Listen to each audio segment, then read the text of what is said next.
seems like this area is slowly building out next areas. We all live?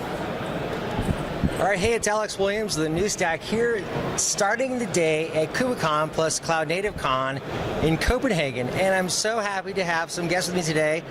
We're going to talk about Prometheus. I'm really interested in discussing kind of this new approach to data that we're seeing in Kubernetes architecture, which I think is really epitomized and symbolized really with Prometheus and other kind of tools that we're seeing that go with these graph databases, for example, that can be used to gain better observability. So our theme is really observability.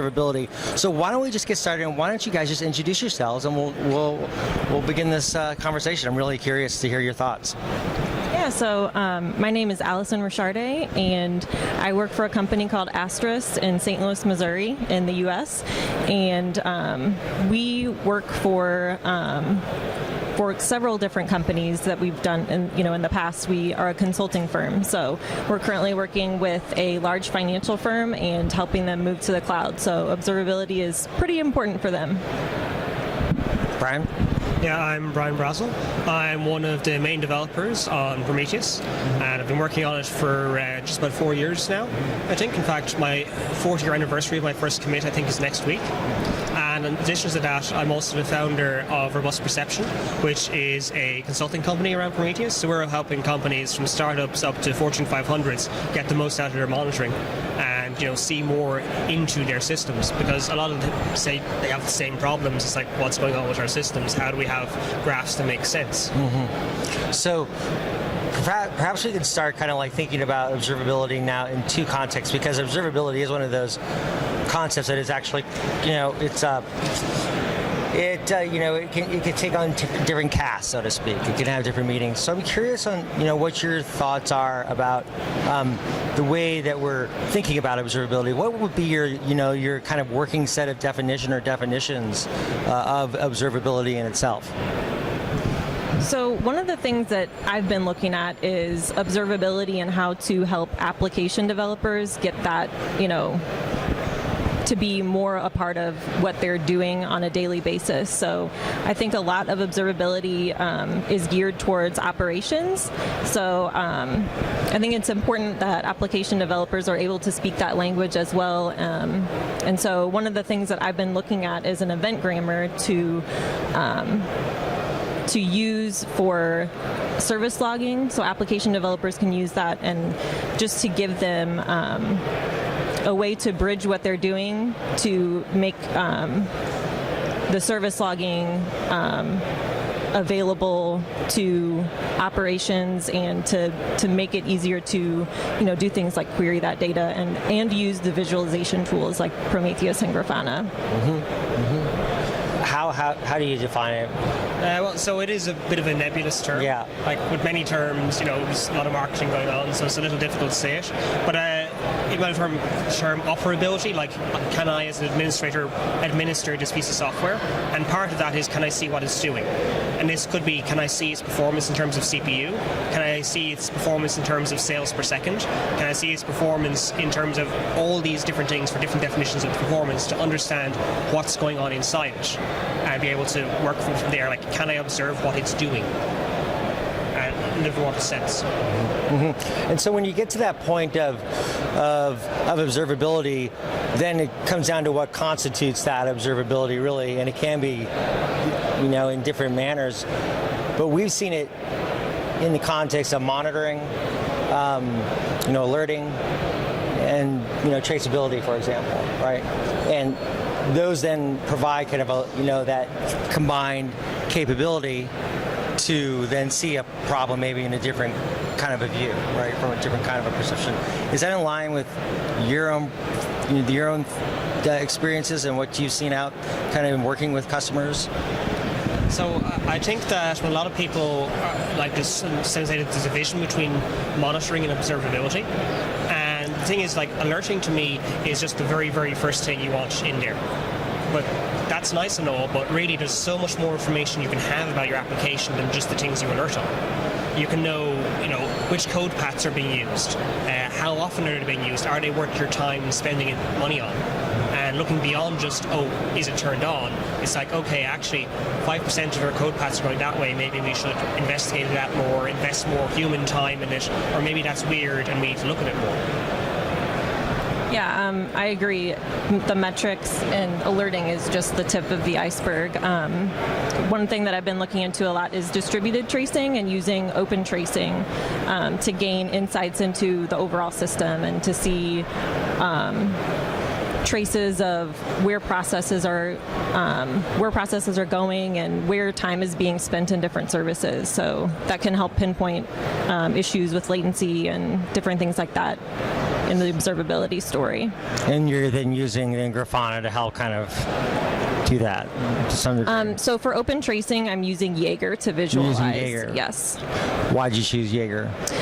Jaeger is an open source tool that's commonly used in the Go programming language for visualization. It's written in Go. So I'm a Go developer, so Oh, you are? I chose Jaeger. Nice.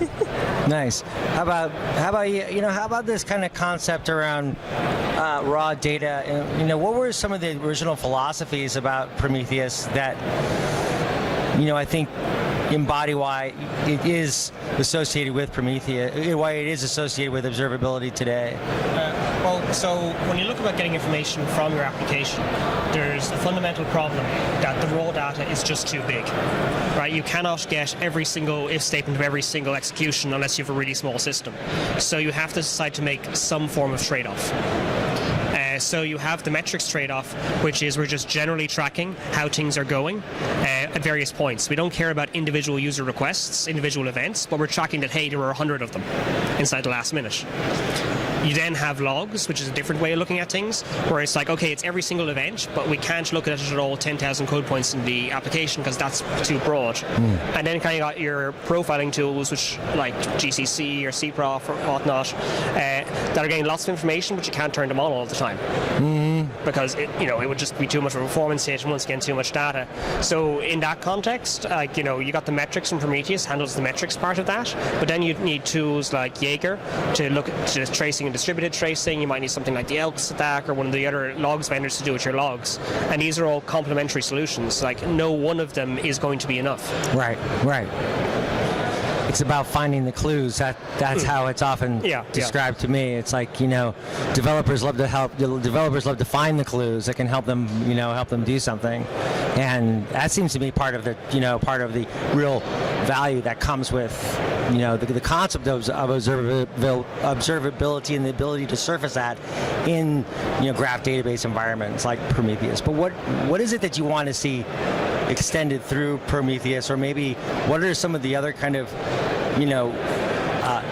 ways that you think that the space is starting to open up a little bit more to be able to create some deeper resource optimization, but also the deeper observability? It's really going to be required as we start thinking about much more nodes overall. There's going to be just an explosion of them. We're going to see that without a doubt over the next few years. So I'm just curious. Well, there is the monitoring system performance problems of, okay, how much hardware do I need to throw at my monitoring system to be able to handle more nodes? But I think the more interesting things are from the developer standpoint, because as I said previously there, historically a lot of monitoring is for operations people, not for developers. So we need to get developers used to the idea that monitoring works for them too, and start instrumenting their code, whether that be with log lines, whether that be with tracing endpoints, whether that be with metrics, so they can actually see that value out. Yeah, one of the things you mentioned earlier about having clues and tying in application developers with observability is, so this event grammar that I'm using, it models language basically. So instead of having just raw logs, you're using fields to structure the log. So it's easier to query, and it really enriches the data and gets us the information faster. And encouraging application developers to use this grammar helps them see how what they're doing on a daily basis can help observability and really improve that. And then actually using this grammar in the tracing, in open tracing, and putting that grammar in the tags for spans. So it's coming down to that, yeah, very much kind of like, because there could be a lot of meeting there, and so you really need to break that down to some degree. Yeah. Well, it's also just having structured information. Right. Because if you just have random logs, then yes, I can go and do some set and awk and use the standard tools like that to do it. But that works fine on one machine. You might be able to work on 5. It's not going to work on Kubernetes. But having structured logs and then that all being managed all the way through, or having structured metrics and a standard format that your system can process, or open tracing, which is an API, which can then be done. It's all about standardization, because if everyone is doing something different, then you have to integrate with every single one of those individually. And that's not where the value is. The value isn't creating 1,000 integrations. It's in actually what do we do with the data once we have it.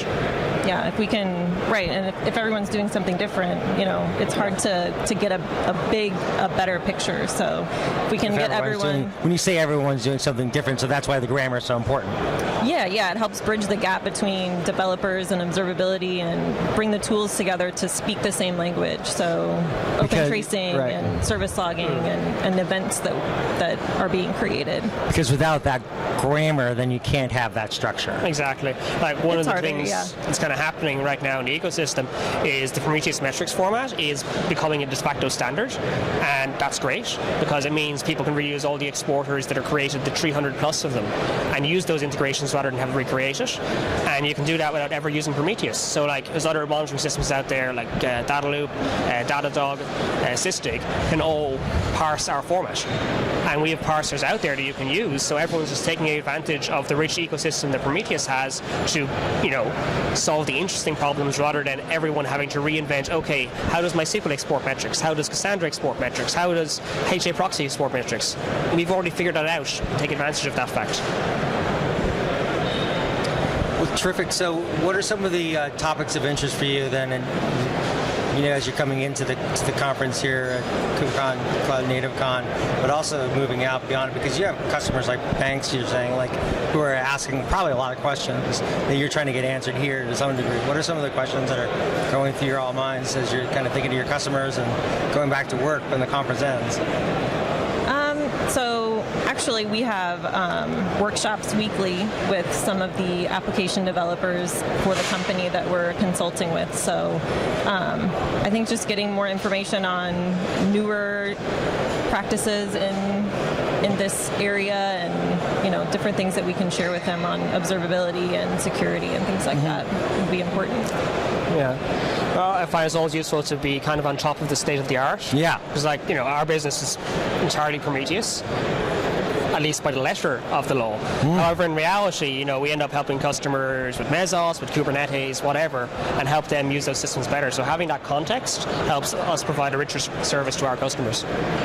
Excellent. Well, thank you for your time. We really appreciate it, Allison and Brian. Thank you for joining us on the NewStack podcast, the first one here from KubeCon Cloud Native Con in Copenhagen. We'll see you all soon. Thank you.